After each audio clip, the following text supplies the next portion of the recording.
Les offices, les CDT, les CRT sont des structures qui produisent des services. Et ces services visent à contribuer à l'intérêt général, notamment l'intérêt général du développement de l'économie touristique.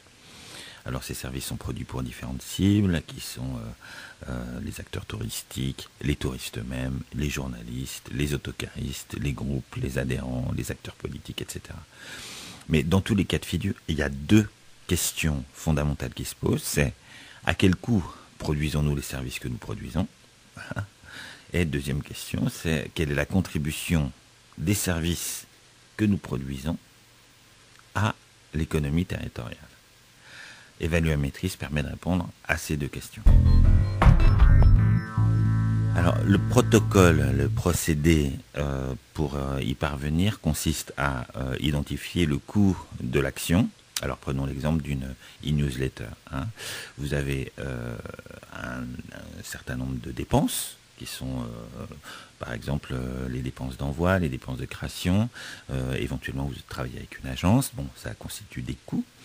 Et puis, vous avez le temps passé par l'équipe du CRT, du CDT ou de l'Office, et qui sont, elles, ces dépenses de temps à être valorisées via notamment l'indicateur de base, c'est-à-dire le coût de la journée travaillée opérationnelle, qui permet de transformer donc le nombre de jours travaillés sur cette newsletter en réelle valeur, c'est-à-dire combien ça nous a coûté en temps. Quand on rapproche ce coût des newsletters envoyés sur l'année par le nombre de personnes qui ont pu l'ouvrir, donc le nombre d'ouvrants de la newsletter, on a le coût unitaire du service produit, c'est-à-dire très concrètement pour la e-news, le coût à l'ouvrant sur la période de l'année. Donc combien nous coûte une personne réellement touchée par notre message sur la période donnée. C'est le premier indicateur.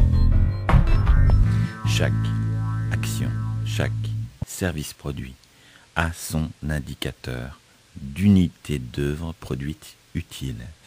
Et l'intérêt, c'est qu'évidemment, on va pouvoir avoir des comparatifs, des comparaisons avec l'ensemble des confrères, des collègues qui sont adossés au dispositif. Quelle est la contribution au territoire ? Deuxième question. Ce sont pour nous les indicateurs de niveau avancé. Alors on va prendre l'exemple de notre fameuse e-newsletter par exemple. On va y appliquer dans ce cas le protocole Promométris. Donc on va très concrètement interroger un échantillon représentatif après la saison touristique. Donc par exemple, admettons au mois d'octobre ou au mois de novembre, si la saison touristique est pour vous l'été, échantillon représentatif des ouvrants de la newsletter, et de la façon la plus simple du monde, on va leur demander: bonjour monsieur, bonjour madame, vous avez reçu notre newsletter tout au long de l'année, est-ce que vous êtes venu chez nous? Si oui, vous étiez combien, vous êtes arrivé quand, vous êtes parti quand? Ça va nous permettre d'avoir le nombre de nuitées, et vous étiez dans quelle catégorie d'hébergement, ce qui va nous permettre de transformer chaque nuitée en valeur économique, et d'avoir donc la consommation territoriale. On comprend que à partir de là, on va pouvoir amener le nombre de foyers, le nombre de personnes, le nombre de nuitées et la consommation à notre effort, à l'effort consenti pour obtenir ce résultat, c'est-à-dire à notre investissement, temps plus dépenses que nous avons vu tout à l'heure.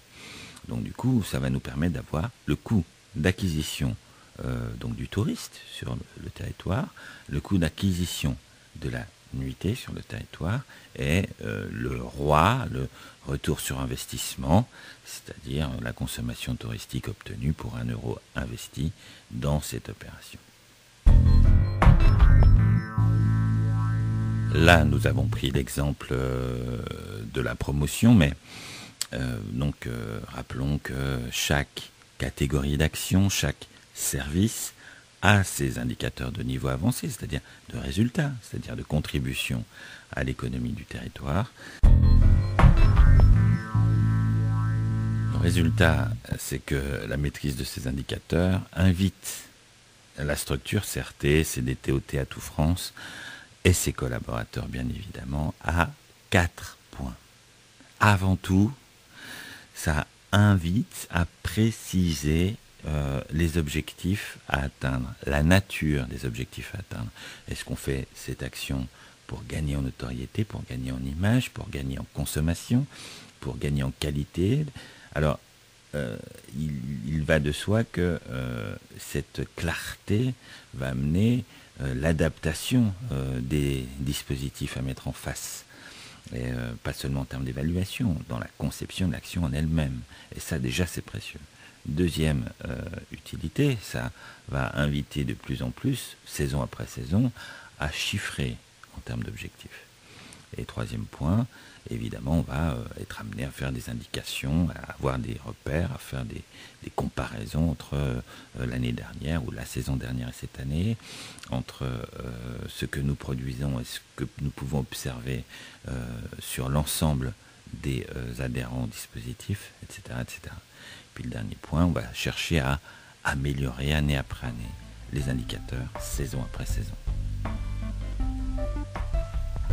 Alors si vous voulez visualiser la façon dont se présentent les indicateurs, je vous invite à vous reporter à la partie suivante, la partie 3.